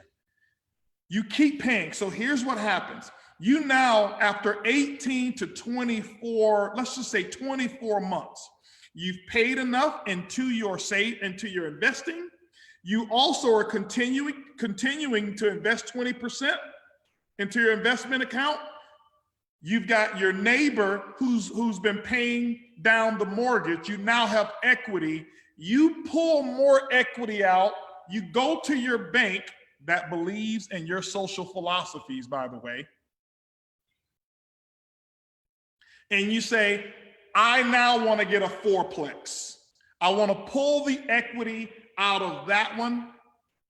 And now you go and invest in, I would say, a fiveplex. I don't want to get so technical, but the reason a 5 over a 4 is a fourplex, you could only categorize the value by comps.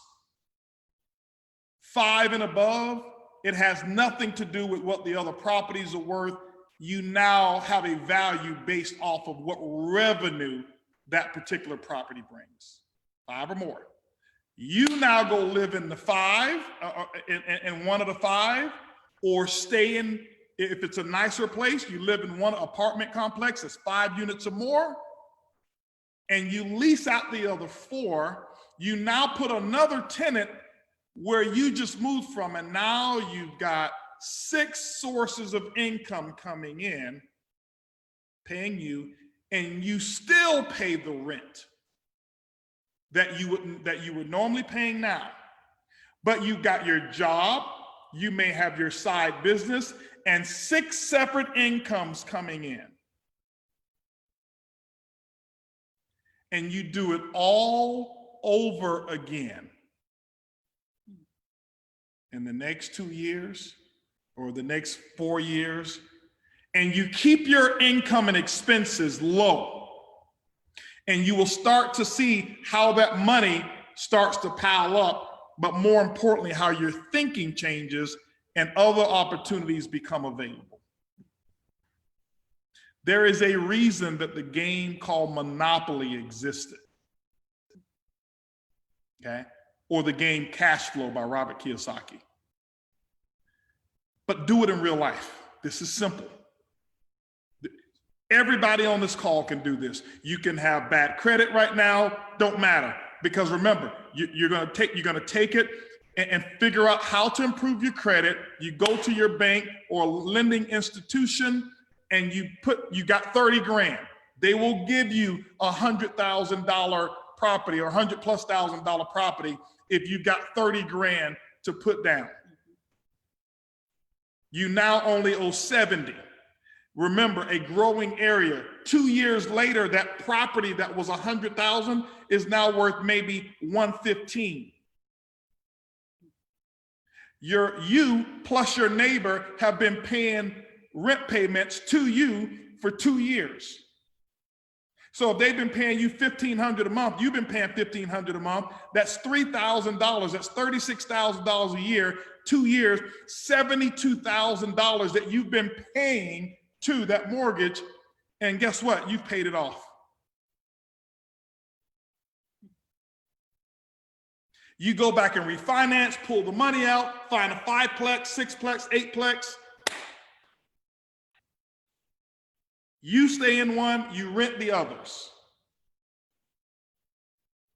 Let them pay you money and continue to do it over and over and over and over and over again.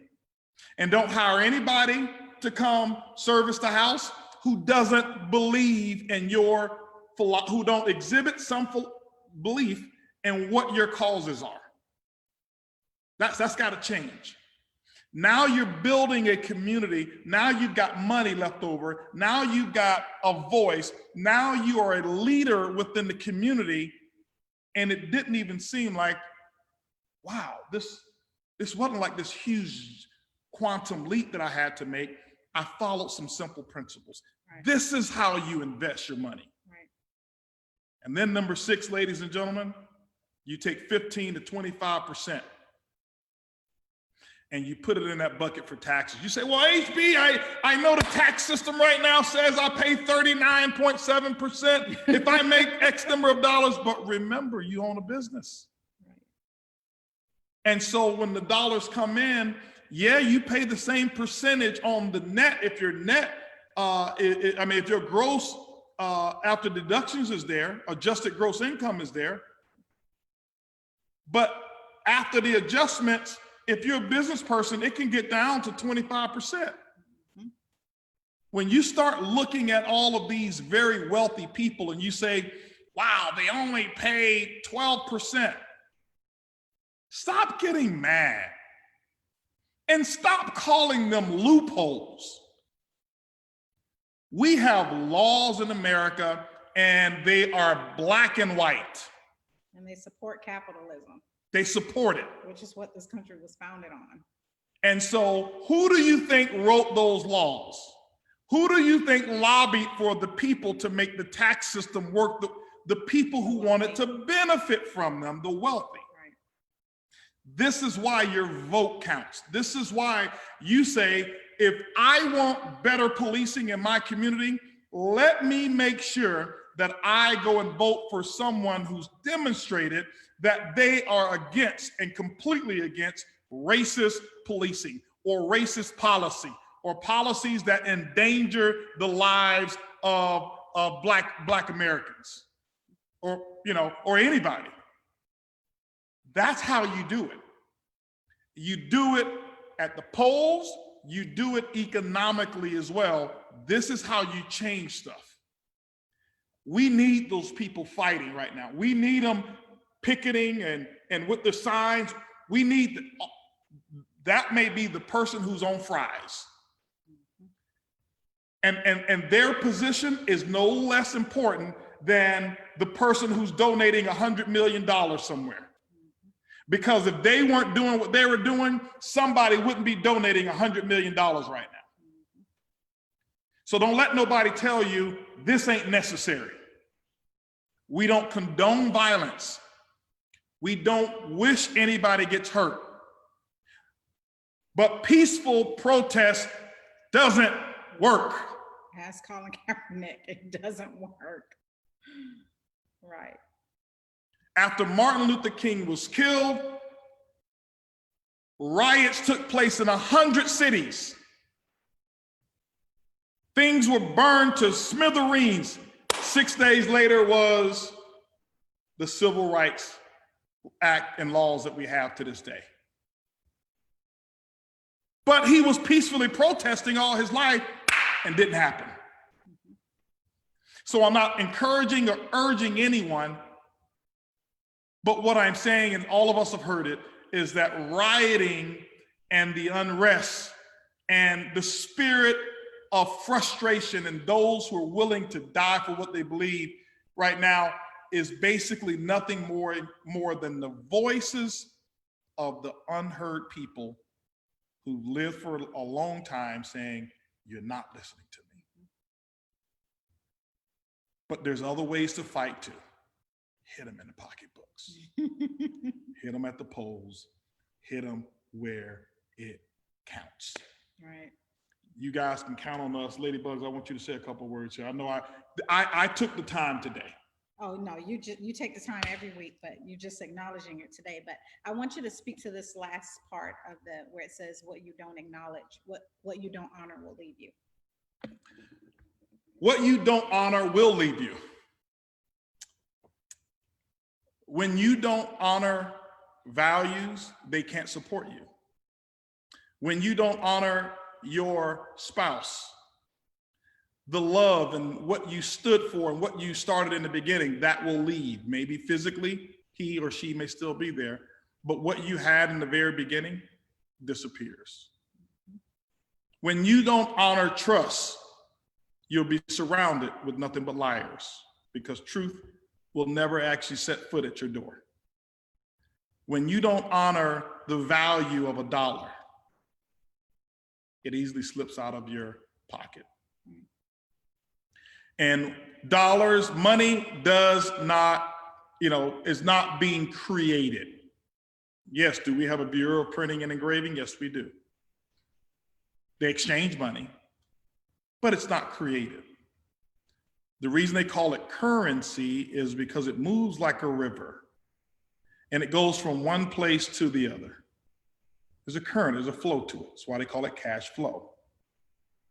And your honor and respect of the principles that govern the laws of building wealth will allow money to be attracted to you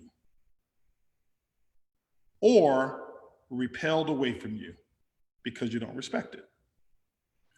And so this is why it's so important to teach your kids this, what to do with the dollar. We've made it where you can download this form here. We'll keep this YouTube up, forward it, let people know about it. This talk that we did today, Do we have any more questions? We got some questions there. We'll answer these questions and we'll end it. We'll end this here. So I hope that this has made some sense to you. And let's go to our questions here. We're just going to wrap this up right at the top of the hour for sure.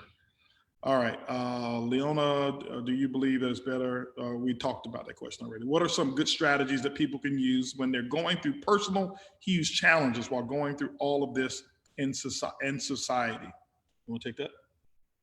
I mean, that's a multi-level question. What are well, you're in the multi-level marketing. So what are some things that people can do while they are do in terms of what? In terms of saving money, or what are some good strategies that people can use when they're going through personal huge challenges while going through all this in society? Surround yourself with good people. You got to learn, and one day we'll teach on this, about how to build a supporting cast. We're real big on having a supporting cast, and it's not just your girlfriends that you're gonna call, that you can say, child, let me tell you about this. No, not just that. You've got to know who you are. What is it that you need? Who is it that I call when I need this? Who is it that I call when I need that? Who is it that I call when I need this and when I need this and when I need? You've got to build your supporting cast. Everybody, you should look at yourself as you are the CEO of You Incorporated. And then you've got to now build your board of advisors. Who's on your board of advisors for living a healthy, wealthy, fulfilling life? Yeah, and the other thing that I'll add to that is just educate yourself. The information is out there. Really take this printout and digest it, like dive in and make sure that you understand these principles.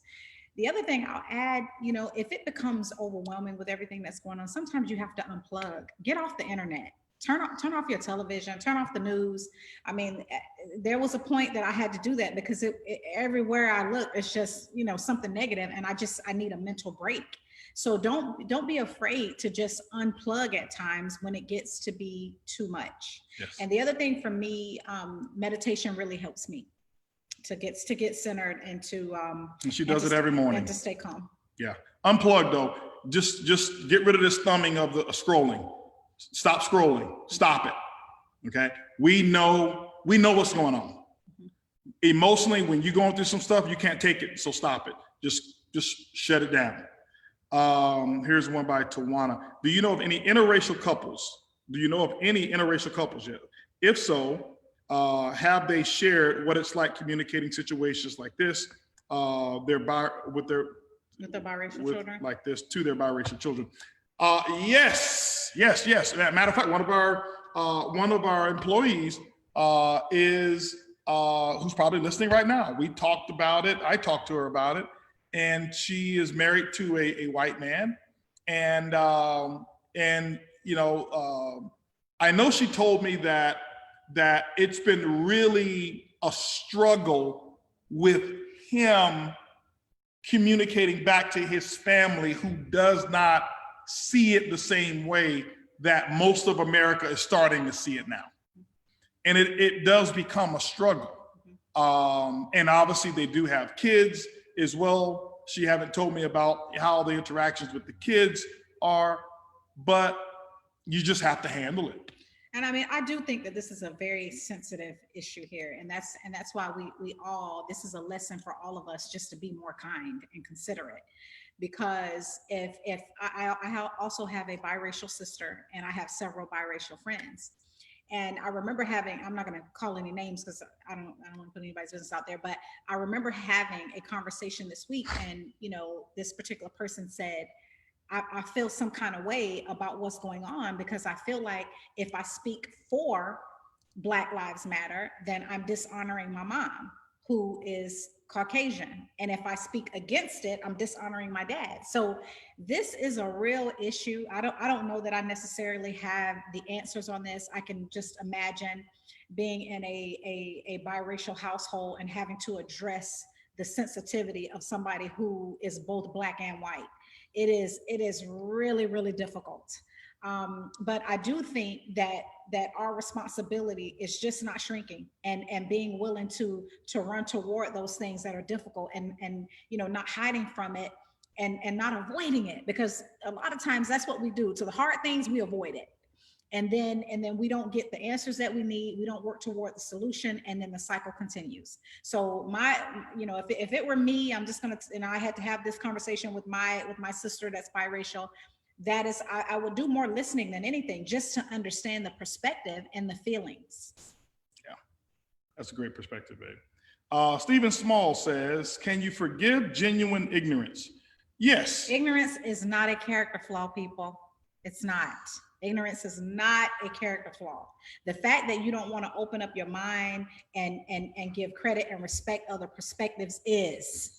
But just the fact that you have not experienced certain things, I feel like we have to have a little bit of patience too, because some of these ideals and things that we are discussing, certain people have not had experience with it, even though it's going on in the world. I mean, I could talk to you about a lot of things that I've gone through, and maybe you can feel for me, you're sensitive to it, but it's still a certain part of it you don't understand unless you've ever been discriminated against. So there is still that disconnect. How we bridge that gap is we have to have those conversations. We've got to be willing to exercise some humility and some kindness, and take the time out to have those conversations without getting belligerent, without getting angry, without getting defensive. This to me is what gets in the way. I don't know how you feel about that, but yeah, I think you've got a great perspective on it, and I think you said it perfectly. I don't think there's anything I would add to it. One thing that I see here is Mr. Lynn Mooney says, "What about human lives matter?" Lynn, you may not have been on the call earlier. We did discuss that a little bit. Now, I only addressed that again because it's really important, because this has become one of the biggest distractions that people have gotten away from the real message and the intent. To give you an example, it's no different when Colin Kaepernick was kneeling. He specifically said, "I am kneeling in protest of police brutality and how Black people are actually being treated. My kneeling has nothing to do with the armed services. My kneeling has nothing to do with wanting to disrespect the flag, but I want to bring attention to this issue." And what happened is you had the narrative of the NFL and many others who changed the narrative as a distraction so that we didn't have to focus on that. So all human lives, they do matter. Human lives matter, okay?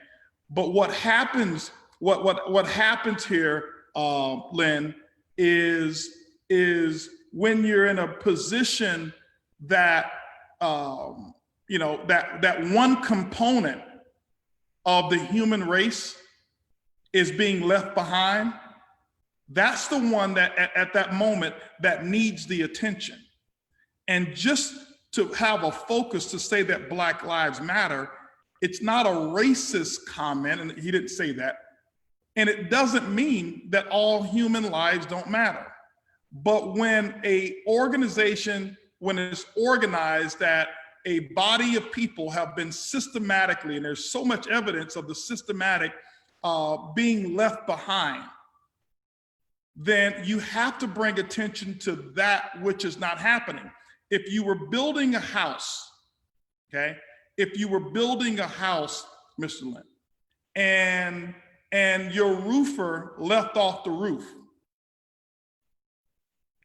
and it started raining in your house, I don't believe that any of us, if we're in that same position, would say, well, the floor matters. Mm-hmm. Or all parts of the house. No, right now, where's the roof, man? Well, the point is, all lives do matter. Where is the roof so that I can protect the entire house? All lives do matter, but whose life did George Floyd's life matter to the policeman who killed him? Everybody stood around and watched this man die. They didn't feel like his life mattered. Right. So the point is, yes, all lives matter, but the point, we have a segment of society that is deciding to ignore that Black lives and brown lives and minority lives matter. That is why we have to make this statement. Not to say that the other races or other lives don't matter, but these do, and we need to make sure that we have guidelines and laws in this country that protect us from racism, from discrimination, and just downright wrong treatment. Mm-hmm. So and Mr. Mooney, I would say, and I don't know what his perspective is. I know it's just a question. Yeah. Take it from myself. I'm an African American. I'm 47 years of age. I've led organizations of over 3 million people. I have organizations now in 187 countries. I go all over the world, and I can speak the emotional language of every country that I go to. And I want you to know, that's good. From my perspective, there is no agenda when I say, I need you to say Black Lives Matter. Right. One perspective that you may not have ever had, and I talked to one of our champions here, Mark Kithcart. And as we were talking and we had a chance to educate each other, Mark came up to me after some conversation. He says, HB, he says, man, I never thought about it, but I've never had to prepare when I get pulled over. He says, it never occurred to me that this is what you go through. Thank you, Mark. Thank you for saying that. And I'll share with you why it's important. Mr. Mooney, I've got very, very nice cars, and I've worked really, really hard. And when I get pulled over, as I do, you know what I'm saying to myself? They're probably going to give me a shot because they think I'm somebody. You get pulled because when you look at those who've been shot, they're not getting shot in Bentleys and Rolls Royces. And I'm not saying that's what you need. I'm saying that's the only thing, that's the only card I have at feeling like there's going to be a sense of hesitation of judgment. Well, and you have, and they will assume you have means to fight the Right. injustice too. You know, we're also, this is also a class issue. Right, it's a class issue. Because the voiceless and people who don't have resources, they don't have a platform to speak up for themselves. Right.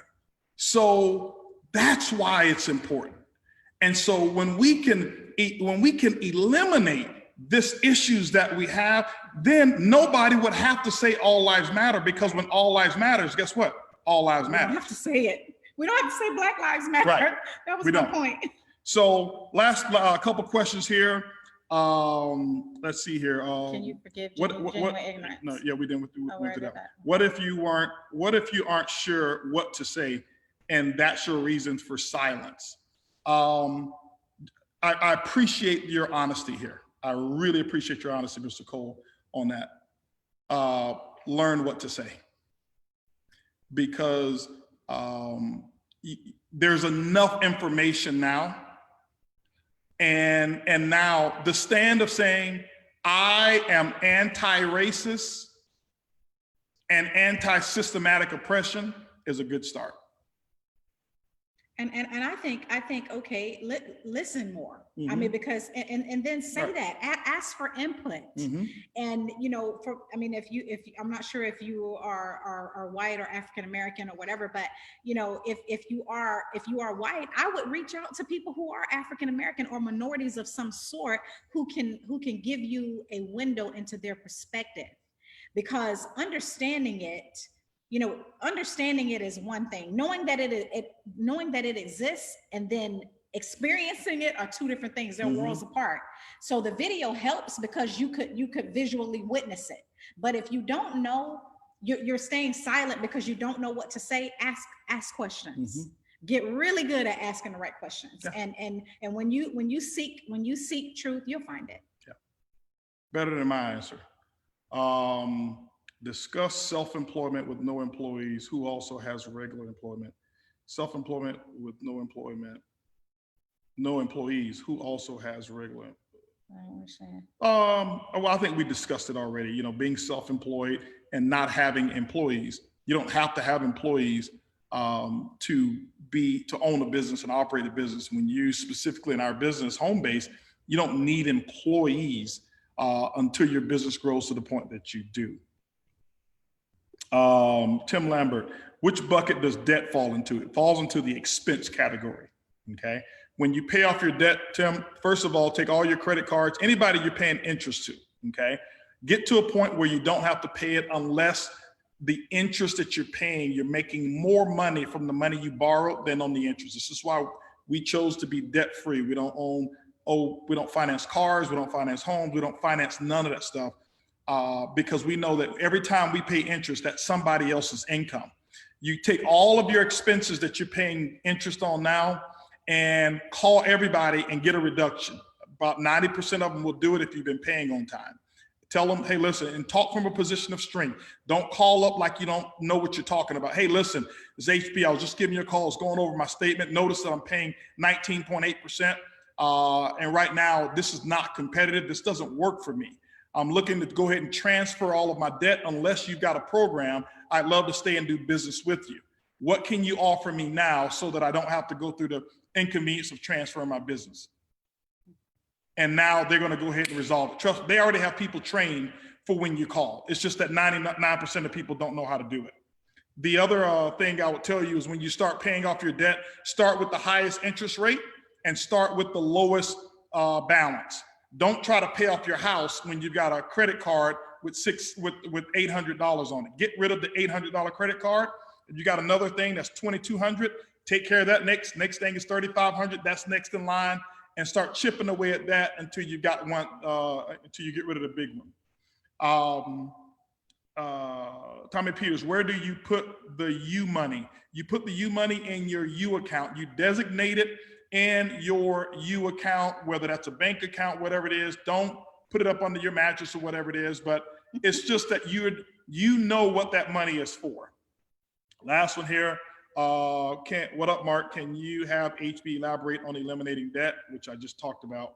The one of the 3 rules, but not a part of the 6 buckets. Maybe he can get a little bit more detail on it. So I think I covered that on there. And the last thing I got was smiley faces. So we have gone over our time.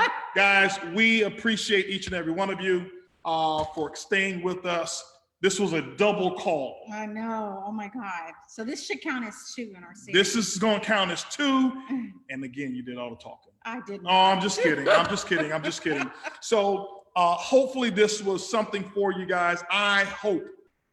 My hope for you, if you're out there, if you're not African American, if you're not minority, I hope that you can just borrow our perspective.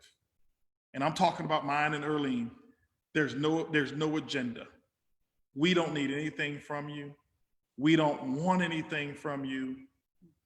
We don't want no favors. But we live this. We've lived it for 47 years. Okay.